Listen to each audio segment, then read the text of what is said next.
അപ്പോൾ നമ്മൾ ഈ സ്ത്രീ സുരക്ഷാ പദ്ധതിയിൽ അപേക്ഷ കൊടുക്കണം എങ്ങനെയാണെന്ന് നോക്കണം. അപ്പോൾ കെ-സ്മാർട്ടിൻ്റെ ഒഫീഷ്യൽ സൈറ്റിൽ വരിക. അപ്പോൾ ഇത്തരത്തിൽ ചീഫ് മിനിസ്റ്റർ സ്ത്രീ സുരക്ഷാ സ്കീം പറഞ്ഞ ഒരു സംഭവം ഉണ്ട്. അതിൽ ക്ലിക്ക് ചെയ്യാം. അതിൽ ക്ലിക്ക് ചെയ്ത് കഴിഞ്ഞ് കഴിഞ്ഞാൽ ഇത്തരത്തിൽ നമ്മൾ ഡീറ്റെയിൽസ് ഒക്കെ ചോദിക്കും. ഏതാണ് ഡിസ്ട്രിക്ട് പാലക്കാട് അടിച്ചു കൊടുത്തു, ഏതാ ലോക്കൽ ബോഡി, ഏതാ ടൈപ്പ് ഗ്രാമപഞ്ചായത്താണോ അങ്ങനെയുള്ളത് അടിച്ചു കൊടുക്കുക. പിന്നെ അതിനുശേഷം നമ്മുടെ പഞ്ചായത്തിൻ്റെ പേര് അടിച്ചു കൊടുക്കുക. അതിനുശേഷം വാർഡ് നമ്പർ ഏതാണെങ്കിൽ അത് സെലക്ട് ചെയ്യുക. അങ്ങനെ അത് സെലക്ട് ചെയ്തതിന് ശേഷം നമ്മുടെ ആധാർ വെരിഫിക്കേഷൻ ചെയ്യുന്നുണ്ട് കേട്ടോ. അങ്ങനെ ആധാർ നമ്പർ അടിച്ചു കൊടുക്കുക അവിടെ. അതേമാതിരി അതിൻ്റെ തൊട്ടടുത്ത് അതിനുള്ള പേര് അതുപോലെ ടൈപ്പ് ചെയ്ത് കൊടുക്കട്ടോ. അതിനുശേഷം വാലിഡേറ്റ് എന്നുള്ളതിൽ ക്ലിക്ക് ചെയ്യുക. അതിൽ അഗ്രി കൊടുത്തു കഴിഞ്ഞ് കഴിഞ്ഞാൽ നമ്മൾ ആക്സെപ്റ്റ് ചെയ്യുക. അതിൽ സ്വല്പം നേരം വെയിറ്റ് ചെയ്യട്ടോ. അപ്പോൾ അതൊക്കെ ചെക്ക് ചെയ്തുകൊണ്ടിരിക്കുകയാണ്. അതിൽ 100% ആയി കഴിഞ്ഞ് കഴിഞ്ഞാൽ അപ്പോൾ 100% വരെ നമ്മൾ വെയിറ്റ് ചെയ്ത് കൊടുക്കട്ടോ. അതുവരെ പ്രോഗ്രസ് കാണിക്കുമ്പോൾ 100% ആയി കഴിഞ്ഞാൽ ഓട്ടോമാറ്റിക്കായിട്ട് ആ പോപ്പപ്പ് മെസ്സേജ് അവിടെ നിന്ന് പോകും. അപ്പോൾ ഇതുവരെ നമ്മളൊന്ന് വെയിറ്റ് ചെയ്ത് കൊടുക്കട്ടോ. ഇവിടെ മുകളിൽ കണ്ട് സെർച്ചിങ് എന്ന് കാണിക്കുന്നുണ്ട്. അപ്പോൾ ഒന്ന് സ്വല്പം വെയിറ്റ് ചെയ്ത് കൊടുക്കുക.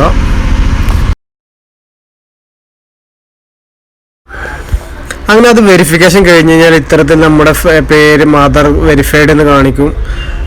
പിന്നെ അത് കഴിഞ്ഞ് കഴിഞ്ഞാൽ അതിന് താഴത്ത് വന്നു കഴിഞ്ഞാൽ നമ്മൾ റേഷൻ കാർഡിൻ്റെ ഡീറ്റെയിൽസൊക്കെയാണ് കാണിക്കുന്നത്.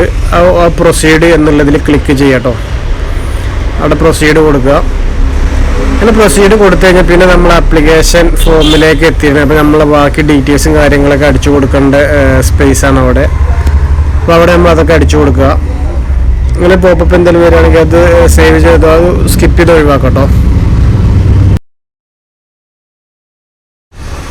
അങ്ങനെ അത് ഒഴിവാക്കി കഴിഞ്ഞാൽ ഇത്തരത്തിൽ നമ്മുടെ പേരടിച്ചു കൊടുക്കുക.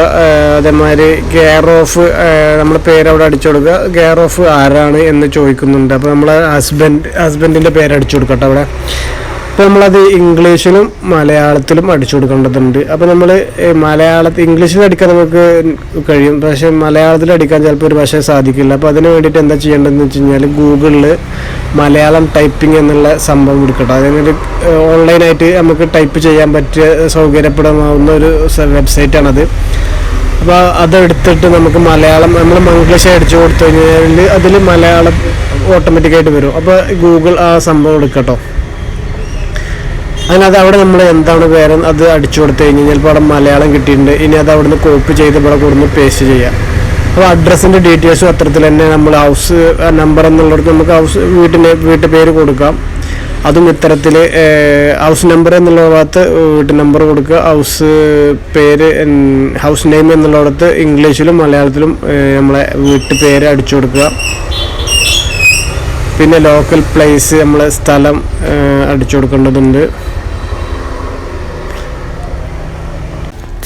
അപ്പോൾ അത്തരത്തിൽ നമ്മൾ ഇംഗ്ലീഷിലും മലയാളത്തിലും നമ്മൾ ഡീറ്റെയിൽസും കാര്യങ്ങളൊക്കെ അടിച്ചു കൊടുത്ത് ലാസ്റ്റ് മൊബൈൽ നമ്പർ എന്നുള്ള ഭാഗത്ത് നമ്മൾ മൊബൈൽ നമ്പർ കൂടെ ആഡ് ചെയ്ത് കൊടുക്കുക. നമ്മളതിന് ശേഷം പ്രൊസീഡ് എന്നുള്ള ബട്ടൺ ക്ലിക്ക് ചെയ്യാട്ടോ.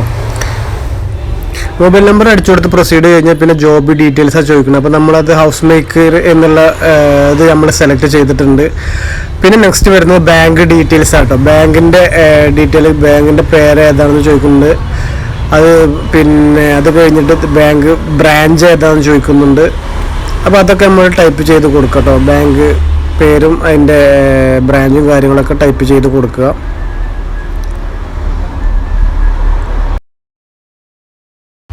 അപ്പോൾ ഞാനതിൽ ഇപ്പോൾ ബ്രാഞ്ച് സെലക്ട് ചെയ്ത് കൊടുത്താൽ ജസ്റ്റ് നമ്മൾ അടിച്ചു കൊടുത്തത് നമ്മളതിൽ കാണിക്കും. അപ്പോൾ അതിൽ IFSC കോഡ് ഓട്ടോമാറ്റിക് വന്നിട്ടുണ്ട്. പിന്നെ അക്കൗണ്ട് നമ്പർ എന്നുള്ള ഭാഗത്ത് ആ നമ്പർ അത് ഡിലീറ്റ് ചെയ്ത് നമ്മുടെ പാസ്ബുക്കിലുള്ള അക്കൗണ്ട് നമ്പർ അതേമാതിരി അടിച്ചു കൊടുക്കാം കേട്ടോ.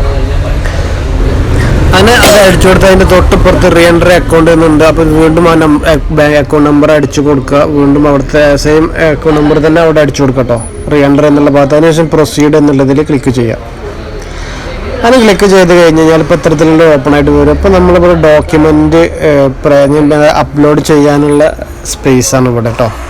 അപ്പോൾ അതിൽ നമ്മൾ ബർത്ത് സർട്ടിഫിക്കറ്റാണ് കൊടുക്കണമെന്നെങ്കിൽ ബർത്ത് സർട്ടിഫിക്കറ്റ് വെക്കാം, അതല്ലെങ്കിൽ സ്കൂൾ സർട്ടിഫിക്കറ്റ് വെക്കാം. അങ്ങനെയുള്ള പിന്നെ സൈൻ ചെയ്ത പേപ്പർ, പാസ്പോർട്ട്, ഇത്രയും ഡോക്യുമെൻ്റ് നമ്മളിതിൽ അപ്ലോഡ് ചെയ്ത് ഏതെങ്കിലും ഒന്ന് അപ്ലോഡ് ചെയ്ത് കൊടുക്കുക. അപ്പോൾ ഇതിൽ സ്കൂൾ സർട്ടിഫിക്കറ്റ് എന്നുള്ള ഭാഗം സെലക്ട് ചെയ്യുക. എന്നിട്ട് SLC ബുക്ക് ഉണ്ടെങ്കിൽ ജസ്റ്റ് ആ SLC ബുക്ക് അപ്ലോഡ് ചെയ്ത് കൊടുക്കാം കേട്ടോ. അങ്ങനെപ്പോൾ ഞാൻ SLC ബുക്ക് എന്നുള്ള അത് SLC ബുക്ക് അപ്ലോഡ് ചെയ്തിട്ടുണ്ട്. ഇനി അതേമാതിരി ആളെ ഫോട്ടോ വേണം. ആ ഫോട്ടോ ഇത്തരത്തിൽ നമ്മൾ സൈസാക്കി വെക്കുക. അത് അപ്ലോഡ് ചെയ്ത് പ്രൊസീഡ് എന്നുള്ള ഭാഗം ക്ലിക്ക് ചെയ്യാം കേട്ടോ.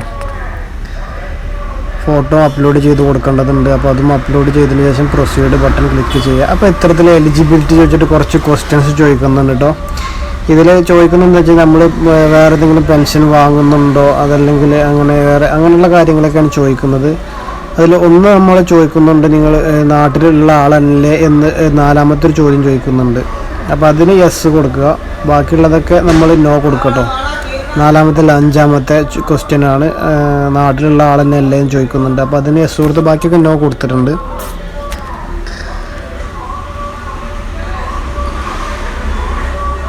അപ്പോൾ എല്ലാം വായിച്ച് നോക്കി മനസ്സിലാക്കി നമ്മൾ അതിനെ ആൻസർ ചെയ്തതിന് ശേഷം പിന്നെ നമ്മൾ ചെയ്യേണ്ടതെന്ന് വെച്ച് കഴിഞ്ഞാൽ വീണ്ടും പ്രൊസീഡ് എന്നുള്ള ബട്ടൺ ക്ലിക്ക് ചെയ്യട്ടോ. എല്ലാ കാര്യങ്ങളിലൊക്കെ നമ്മൾ അതിനുള്ള എല്ലാം ആൻസർ ചെയ്യട്ടോ. ഇനിയിപ്പോൾ എന്തെങ്കിലും ഡൗട്ട് ഉണ്ടെന്നുണ്ടെങ്കിൽ നമ്മളത് കോപ്പി ചെയ്തിട്ട് ട്രാൻസ്ലേഷൻ എടുത്തതിന് ശേഷം നമ്മൾ അതിൽ മെസ്സേജ് അയച്ചാൽ അതിൽ ടൈപ്പ് ചെയ്ത് കൊടുത്താൽ എന്താണെന്ന് കറക്റ്റ് അർത്ഥം മനസ്സിലാക്കിയതിന് ശേഷം നമ്മൾ ആൻസർ ചെയ്യട്ടോ. അപ്പോൾ അങ്ങനെയൊക്കെ ചെയ്തതിന് ശേഷം ലാസ്റ്റ് നമ്മൾ വീണ്ടും പ്രൊസീഡ് എന്നുള്ള ബട്ടൺ ക്ലിക്ക് ചെയ്യുക. അതിലെല്ലാം ഓക്കെ കൊടുത്തതിന് ശേഷം പ്രൊസീഡ് എന്നുള്ള ബട്ടൺ ക്ലിക്ക് ചെയ്ത്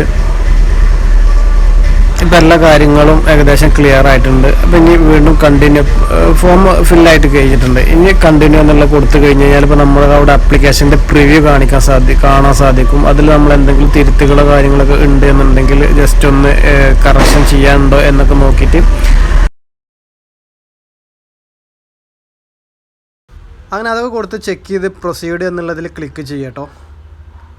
പ്രൊസീഡ് അമർത്തി കഴിഞ്ഞാൽ ഇത്തരത്തിൽ പ്രൊസീഡ് അമർത്തി കഴിഞ്ഞാൽ ഇങ്ങനെ ഒരു സാക്ഷ്യപത്രം വരും കേട്ടോ. ബന്ധപ്പെട്ട അത് വായിച്ചു നോക്കുക. മാനദണ്ഡങ്ങളുടെ പരിധിയിൽ വരുന്ന വ്യക്തിയാണ് അപേക്ഷയോടൊപ്പം അനുബന്ധമായി ചേർത്തിരിക്കുന്ന മാനദണ്ഡങ്ങൾ വിരുദ്ധമായ അർഹമായ ആനുകൂല്യം പറ്റുന്ന പക്ഷം തുകയും പോലെ അതൊക്കെ വായിച്ചു നോക്കിയതിന് ശേഷം അഗ്രി കൊടുത്ത് ഗെറ്റ് OTP എന്നുള്ളതിൽ ക്ലിക്ക് ചെയ്ത് കഴിഞ്ഞാൽ നമ്മുടെ മൊബൈലിലേക്ക് ഒരു OTP സെൻഡ് ആവും. അങ്ങനെ ആ സെൻഡായ OTP അവിടെ ടൈപ്പ് ചെയ്ത് അത് വെരിഫൈ ചെയ്ത് കഴിഞ്ഞ് കഴിഞ്ഞാൽ സബ്ബാവും ക്ലിയറായിട്ട് പിന്നെ അത് വെരിഫൈഡ് ആയി കഴിഞ്ഞാൽ പിന്നെ താഴെ ഫൈനൽ സബ്മിറ്റാണ്. ആ സബ്മിറ്റ് എന്നുള്ളതിൽ ക്ലിക്ക് ചെയ്യട്ടോ. അങ്ങനെ അതാണ് ക്ലിക്ക് ചെയ്ത് കഴിഞ്ഞ് കഴിഞ്ഞാൽ നമുക്കൊരു ആപ്ലിക്കേഷൻ നമ്പർ, ഒരു അക്നോളജ്മെൻറ്റ് സ്ലിപ്പ് കിട്ടും. ആ സ്ലിപ്പ് നമ്മൾ സൂക്ഷിക്കുക. ഇത് ഉണ്ടെങ്കിൽ നമുക്ക് പിന്നീട് ചെക്ക് ചെയ്യാനും കാര്യങ്ങളൊക്കെ ഈ ഒരു സ്ലിപ്പ് ആവശ്യം വരും. ഈ ആപ്ലിക്കേഷൻ നമ്പർ എന്ന് പറഞ്ഞ ആ നമ്പർ നമുക്ക് ആവശ്യം വരും. അപ്പോൾ അത് കാരണം നമ്മളത് കോപ്പി എടുത്തിട്ടോ അല്ലെങ്കിൽ അല്ലാതെ നമ്മൾ സൂക്ഷിച്ച് വെക്കുക. ഓക്കെ, അപ്പോൾ ഇത്തരത്തിലാണ് നമ്മൾ ഈ അപേക്ഷ എന്താ പറയുക ഇതിനെ അപേക്ഷിക്കേണ്ടത് കേട്ടോ.